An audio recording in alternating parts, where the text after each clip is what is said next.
Hello good morning students.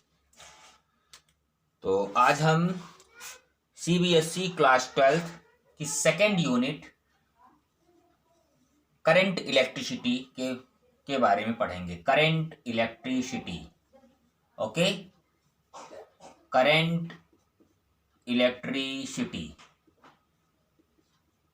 इसके पहले आपने फर्स्ट चैप्टर पढ़ा था, क्या नाम था उसका? इलेक्ट्रोस्टैटिक्स। इसके पहले पहला चैप्टर क्या था? इलेक्ट्रोस्टैटिक्स,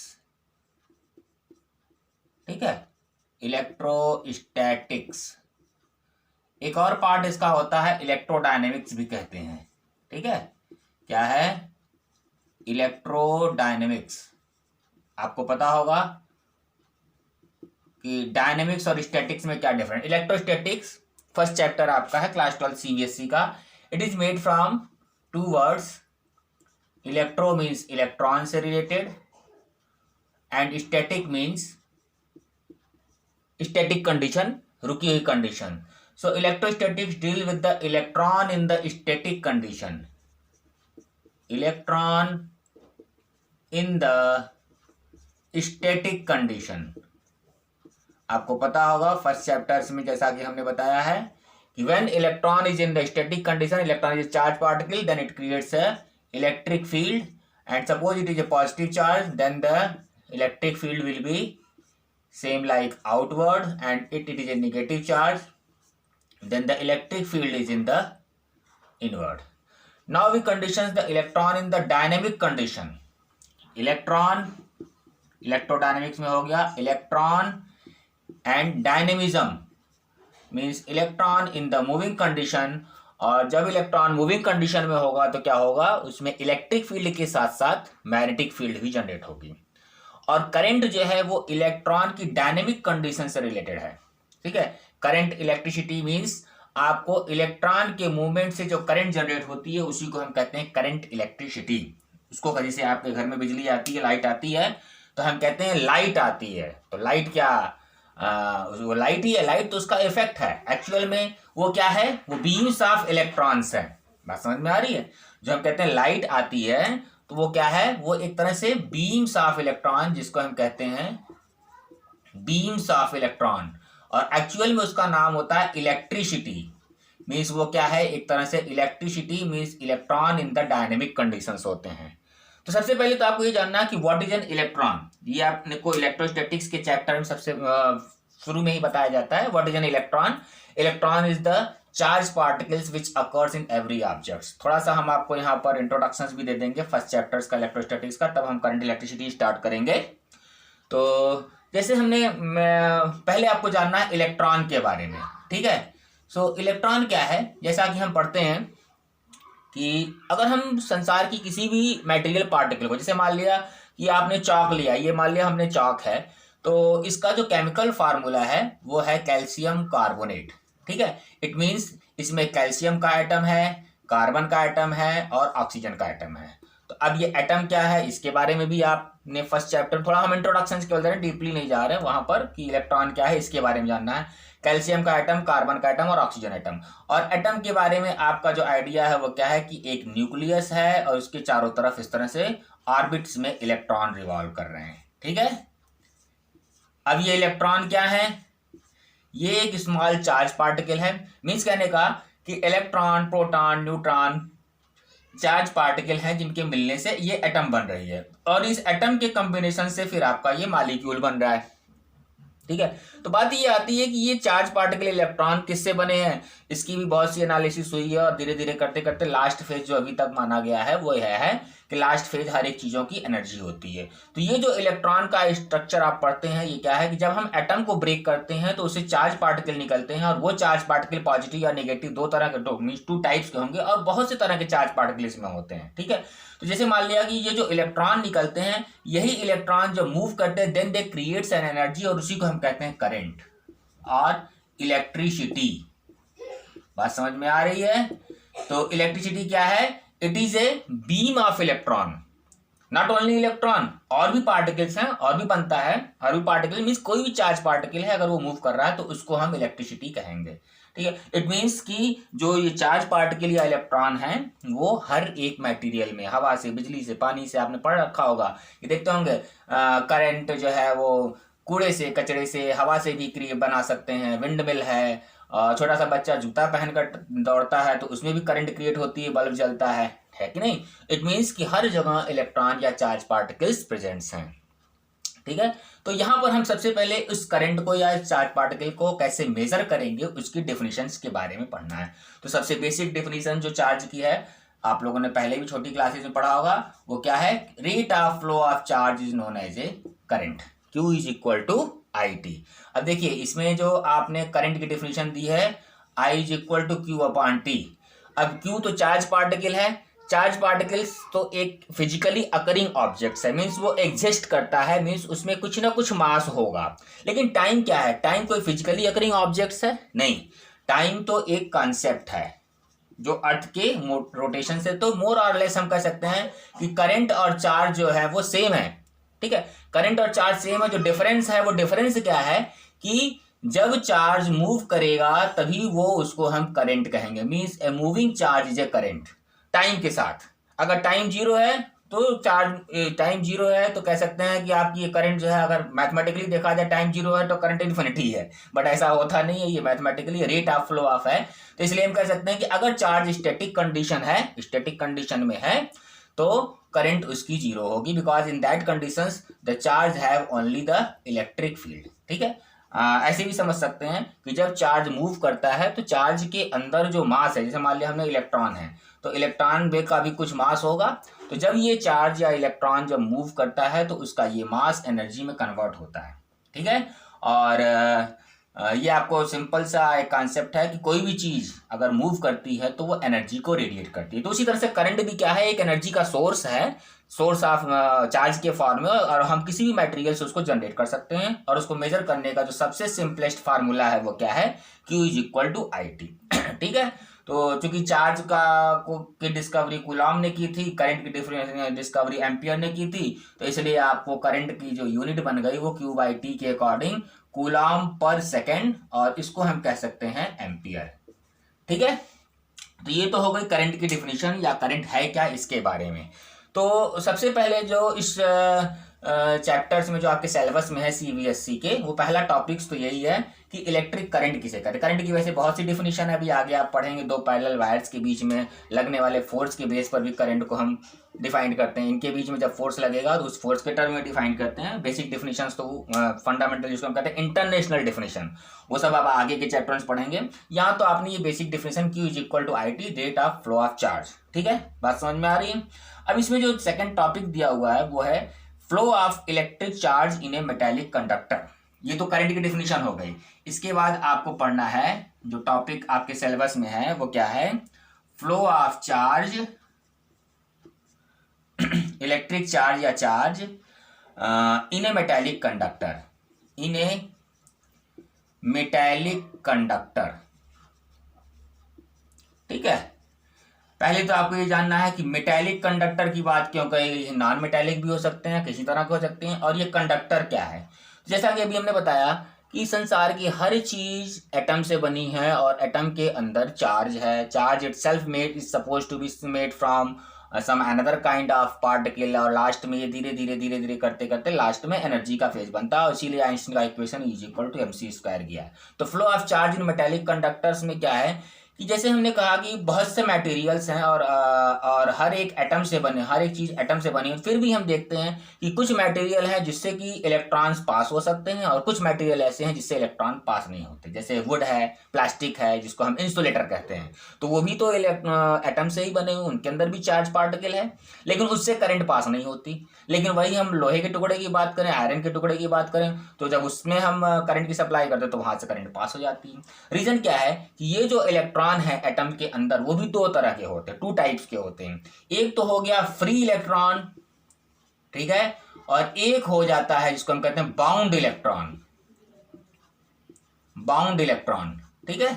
फ्री इलेक्ट्रॉन ऐसा है जिस पर कि न्यूक्लियस का इफेक्ट कम पड़ता है। वो फ्री इलेक्ट्रॉन होते हैं, हल्की सी एनर्जी देते हैं और ये रिमूव कर जाते हैं। लेकिन बाउंड इलेक्ट्रॉन वो है जिस पर न्यूक्लियस का इफेक्ट सबसे ज्यादा होता है, और इसको हम कितनी भी एनर्जी दें ये न्यूक्लियस को छोड़ करके बाहर नहीं निकलता। तो जो इंसुलेटर टाइप के मटेरियल्स हैं उनके अंदर नंबर ऑफ बाउंड इलेक्ट्रॉन्स ज़्यादा होते हैं, और जो कंडक्टर्स हैं उनके अंदर फ्री इलेक्ट्रॉन्स ज़्यादा होते हैं, और ये फ्री इलेक्ट्रॉन पर न्यूक्लियस का इफेक्ट सबसे कम होता है।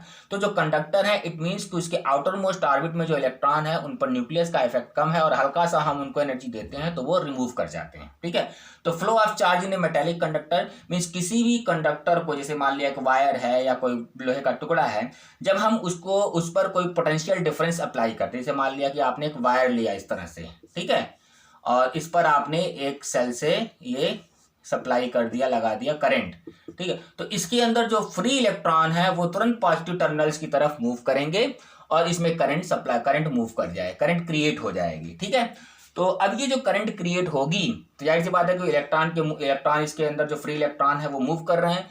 तो नेक्स्ट टॉपिक जो आपको इसमें पढ़ना है वो ये कि इलेक्ट्रॉन जो मूव कर रहे हैं उनकी वेलोसिटी कितनी है, और उसी वेलोसिटी को हम कहते हैं ड्रिफ्ट वेलोसिटी। ठीक है, तो पहला टॉपिक जो डेफिनेशन आपको यहाँ पढ़नी है वो ड्रिफ्ट वेलोसिटी के बारे में, कि ड्रिफ्ट वेलोसिटी क्या है, और दूसरा मोबिलिटी क्या है, और फिर उसके बाद इस ड्रिफ्ट वेलोसिटी का आप जो है एक्सप्रेशन डिराइव करेंगे। तो ड्रिफ्ट वेलोसिटी क्या हो गई कि किसी भी मेटल की चीज़ों पर जब आप पोटेंशियल डिफरेंस अप्लाई करेंगे तो उसके अंदर से जो फ्री इलेक्ट्रॉन है वो पॉजिटिव टर्मिनल की तरफ जब मूव करेंगे तो जिस वेलोसिटी से मूव करेंगे उसी को हम कहते हैं ड्रिफ्ट वेलोसिटी। ठीक है, तो और मोबिलिटी क्या होगी, मोबाइल से बना हुआ। अब चूंकि ये करंट जो है वो चार्ज के मूवमेंट से रिलेटेड है, तो जितना फ्रीली चार्ज पार्टिकल या इलेक्ट्रॉन या करंट मूव करेगा उसकी मोबिलिटी उतनी ज़्यादा होगी, और मोबिलिटी जितनी ज़्यादा होगी कंडक्टिविटी भी उतनी ज़्यादा उसी के अकॉर्डिंग होगी। बात समझ में आ रही है? तो आपको यहाँ पर पहले ड्रिफ्ट वेलोसिटी की डिफिनीशन और फिर इस ड्रिफ्ट वेलोसिटी के लिए एक्सप्रेशन डिराइव करना है। ठीक है, तो ड्रिफ्ट वेलोसिटी की डिफिनीशन क्या हो गई कि व्हेन अ मेटल प्लेट और metal conductor is connected to a battery or cell, the velocity with which the electrons are drifted towards the positive terminals means जब हम, वैसे तो इलेक्ट्रॉन रहते हैं, फ्री रहते हैं, लेकिन वो मूव नहीं से, मान लिया कि ये एक वायर है, ठीक है, इसकी लेंथ L है, इसकी एरिया ये है, इसके अंदर हजारों फ्री इलेक्ट्रॉन है, लेकिन फिर भी हम इसको टच करते हैं तो करंट नहीं लगती। रीजन क्या है कि वो जिग-जैग मोशन में है। लेकिन जब आप इसमें एक सेल लगा देते हैं, एक बैटरी लगा देते हैं, तो अब क्या होगा, इसके इलेक्ट्रॉन अलाइंड हो जाएंगे तो वो एक डायरेक्शन में मूव करेंगे, अब ये करंट बन जाएगी, अब आप टच करेंगे तो आपको करंट महसूस होगा। ठीक है, तो कहने का मतलब क्या है कि जब आपने पोटेंशियल अप्लाई किया तो इलेक्ट्रॉन अलाइंड हो गए और ये मूव करना स्टार्ट करते हैं, और जब ये मूव करते हैं तो जिस वेलोसिटी को एक्वायर करते हैं उसी को हम कहते हैं ड्रिफ्ट वेलोसिटी। तो इस चैप्टर्स में आपको करंट इलेक्ट्रिसिटी में ड्रिफ्ट वेलोसिटी की पहले डेफिनेशन पढ़नी है और फिर इस ड्रिफ्ट वेलोसिटी को कैलकुलेट करना है। आपको कॉमन सेंस कहता है कि इलेक्ट्रॉन जितनी तेजी से मूव करेंगे ड्रिफ्ट वेलोसिटी उतनी ज़्यादा होगी, तो ड्रिफ्ट वेलोसिटी जितनी ज़्यादा होगी करंट क्या होगा उतना ही ज़्यादा होगा, क्योंकि इलेक्ट्रॉन के मोशन से करंट का रिलेशन है।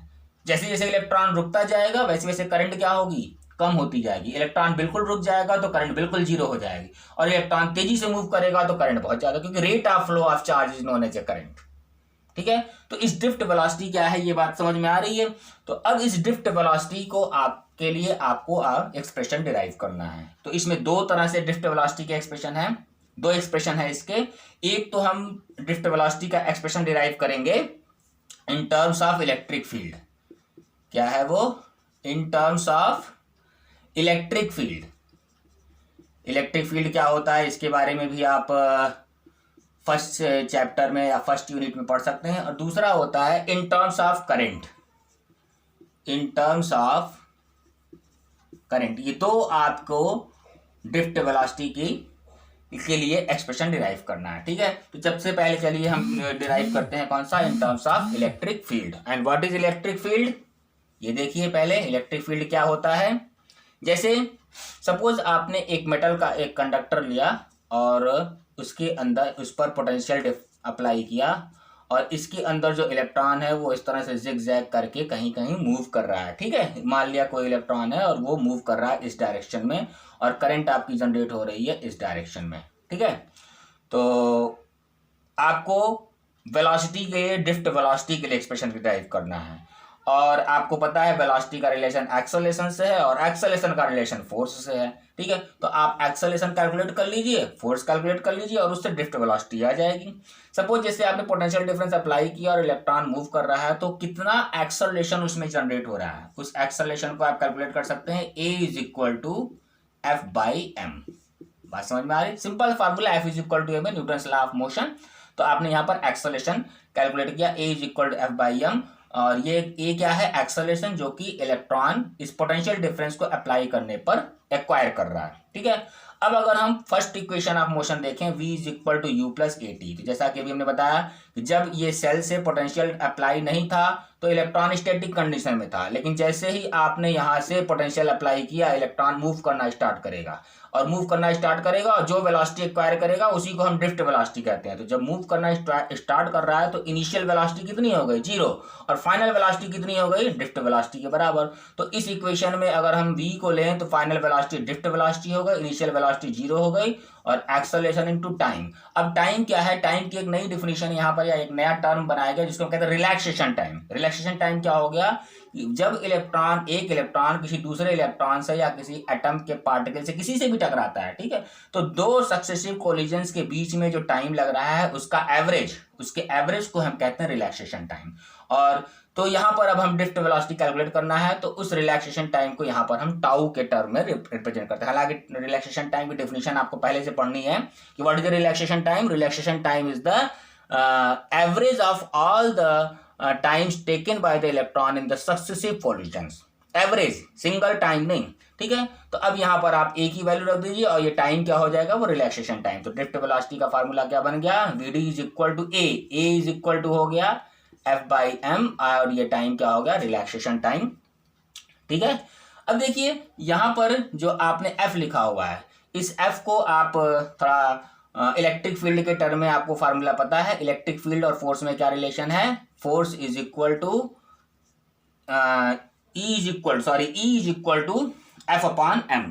एक मिनट, हम इसको थोड़ा साफ साफ लिख देते हैं। ये देखिए, ये तो आ गया drift velocity, we D is equal to A की प्लेस पर रख दिया एफ अपॉन एम इंटू, और टाइम कौन सा होगा, रिलैक्सेशन टाइम। ठीक है, अब इलेक्ट्रिक फील्ड को जो डिफिनेशन है वो क्या है इलेक्ट्रिक फील्ड और फोर्स में टर्म में, force electric field is defined as a e is equal to f upon q. ये आपका फर्स्ट चैप्टर इलेक्ट्रोस्टैटिक्स में आपने पढ़ा होगा। अब चूंकि यहाँ पर चार्ज है तो इलेक्ट्रॉन है, तो यहाँ पर हम चार्ज के प्लेस पर क्या लिख सकते हैं, इलेक्ट्रॉनिक चार्ज। तो यहाँ से एफ की वैल्यू कितनी आ जाएगी, ई। तो ड्रिफ्ट वेलोसिटी के लिए जो एक्सप्रेशन आपका आ रहा है वो क्या आ रहा है, drift velocity we D is equal to, यहाँ पर क्या करेंगे, ये f upon M into tau, और एफ के प्लेस पर क्या लिख देंगे, ई। तो ये फार्मूला आपका आ गया e upon M into tau. So this is the expression for the drift velocity in terms of electric field, पहला वाला आपने। ठीक है ना, बात समझ में आ रही है। It is the expression for the drift velocity in terms of electric field. Vector form में आप वेक्टर एरो लगा करके ऐसे लिख सकते हैं। ठीक है, ये वेक्टर फॉर्म हो गया। इसके बाद जो दूसरा एक्सप्रेशन इसमें हम डिराइव करेंगे, जैसा कि अभी बताया कि ड्रिफ्ट वेलोसिटी इलेक्ट्रॉन के मोशन से रिलेटेड है और इलेक्ट्रॉन का मोशन करंट से रिलेटेड है, तो इसलिए दूसरा वाला क्या आ जाएगा, expression in terms of electric current. अब आप जो एक्सप्रेशन डिराइव करेंगे वो किस टर्म में होगा, इलेक्ट्रिक करंट के टर्म में होगा। ठीक है, तो अब हम दूसरा एक्सप्रेशन डिराइव करेंगे यहाँ पर इन टर्म्स ऑफ इलेक्ट्रिक करंट। तो देखिए, इन टर्म्स ऑफ, सेकंड वाला हो गया ये आपका electric current, in terms of electric current, I के टर्म में ड्रिफ्ट वेलोसिटी का रिलेशन। एक कॉमन सेंस कहता है कि चूंकि करंट का ड्रिफ्ट वेलोसिटी से रिलेशन तो डायरेक्टली प्रोपोर्शनल ही होगा। अब आप देखेंगे कैसे हम इसको कैलकुलेट करते हैं। सपोज जैसे आपने एक वायर लिया, एक कंडक्टर लिया इस तरह से, और इसकी क्रॉस सेक्शनल एरिया मान लिया आपने ए है और इसकी लेंथ को मान लिया एल है। इसके अंदर हजारों इलेक्ट्रॉन है, फ्री इलेक्ट्रॉन है, लेकिन करंट नहीं है। इलेक्ट्रॉन है, फ्री भी है, लेकिन फिर भी करंट नहीं है। लेकिन जब आपने इस पर एक सेल अपला लगा दिया, इस तरह से बैटरी लगा दी, तो अब इसके इलेक्ट्रॉन क्या हो जाएंगे, अलाइंड हो जाएंगे और यहाँ से करंट आपकी जनरेट हो जाएगी। ठीक है, तो इलेक्ट्रॉन मान लिया ये कोई इलेक्ट्रॉन है और ये इस डायरेक्शन में मूव कर रहा है, करंट उसके अपोजिट होगी। ठीक है, तो इसमें देखिए करंट और ड्रिफ्ट वेलोसिटी में रिलेशन बनाने के लिए सबसे पहले तो हमें ये सपोज करना पड़ेगा, let n is the number density. Number density का मतलब यहाँ क्या हो गया, नंबर डेंसिटी का मतलब यहाँ हो गया number of electron per unit volume.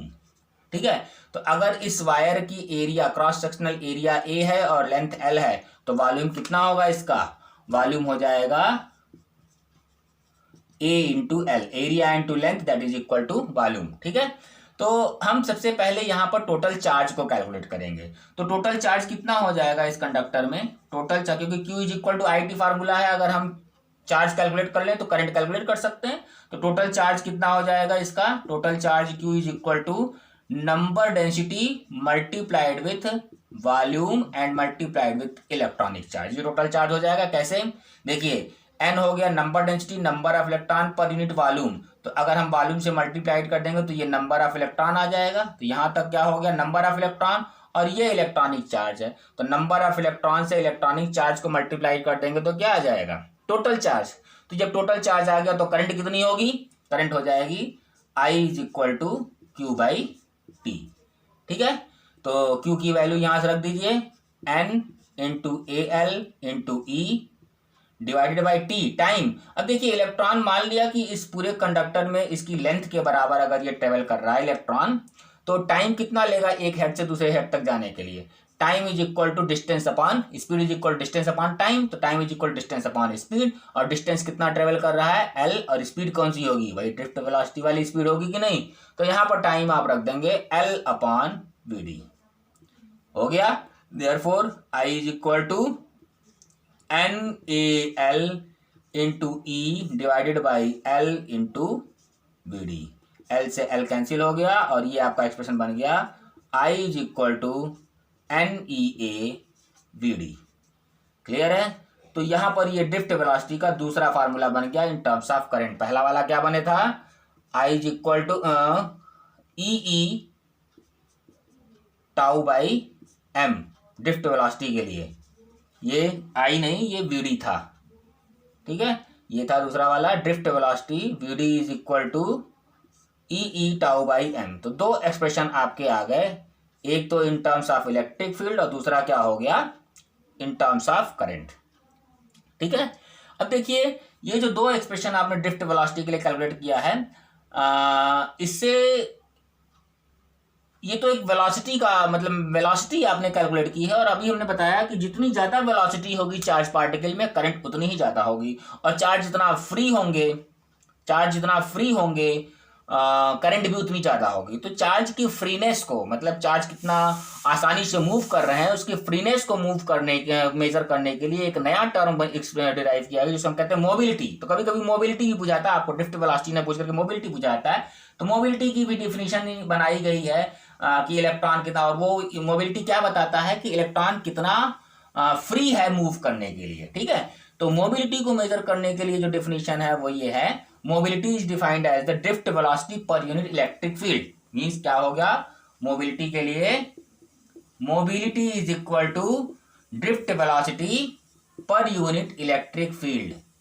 Mobility is equal to drift velocity per unit. अब ड्रिफ्ट वेलोसिटी के लिए आपने फार्मूला बना रखा है, v D is equal to e tau by m, m नीचे आएगा, ई टाउ बाई एम। ठीक है, तो यहां से आप मोबिलिटी के टर्म में भी इसको डिफाइन कर सकते हैं।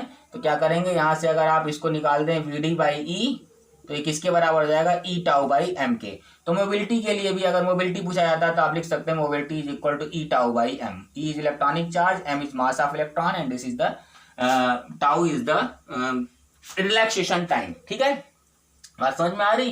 तो आपने यहाँ पर अभी तक जो देखा, mobility, relaxation time, drift velocity, और ड्रिफ्ट वेलोसिटी के दो एक्सप्रेशन डिराइव किए, एक इलेक्ट्रिक फील्ड के टर्म में और दूसरा जो है वो करंट के टर्म में। ठीक है, अब इसके बाद जो टॉपिक्स आपके सिलेबस में है वो ओम्स लॉ के बारे में है। ओम्स लॉ जो आपने 10th में पढ़ा हुआ है, V is equal to I R, यहाँ पर आप उसका वो डेरिवेशंस पढ़ेंगे कि कैसे ये V is equal to I R. Common observations तो यही है सिंपली कि वोल्टेज बढ़ाएंगे करंट बढ़ेगा। ठीक है, लेकिन उसमें जो R की वैल्यू है वो किन किन फैक्टर पर डिपेंड है ये आपको जानना है। तो नेक्स्ट अब आपको पढ़ना है ओम्स लॉ। ठीक है, V is equal to I R. तो देखिए ओम्स लॉ में जो आप 10th में पढ़े हुए हैं V is equal to I R, simple सी बात ये है उसमें है कि V upon I is equal to R, but what is this R, और आर बहुत से फैक्टर पर डिपेंड करता है। सुना होगा तार को मोड़ दिया तो रेजिस्टेंस बदल गया, तार को खींचकर पतला कर दिया तो रेजिस्टेंस बदल गया, ठीक है। तो यही देखना है कि तार को मोड़ देने पर या तार को खींच करके बड़ा कर देने पर कैसे रेजिस्टेंस बदल जाता है, मीन्स किन किन फैक्टर पर डिपेंड है। और इस फार्मूले को आप यही जो ड्रिफ्ट वेलोसिटी का फार्मूला डिराइव किए हैं उसी से आप यहाँ पर इसको डिराइव करेंगे, means proof of Ohm's law. ये क्या है, एक तरह से ओम्स लॉ का यहाँ पर हम प्रूफ करेंगे, V is equal to I R, ठीक है। तो कैसे करेंगे, देखिए जो आपने ड्रिफ्ट वेलोसिटी का फार्मूला पढ़ा है, क्या पढ़ा है, v d is equal to e tau by m, ठीक है।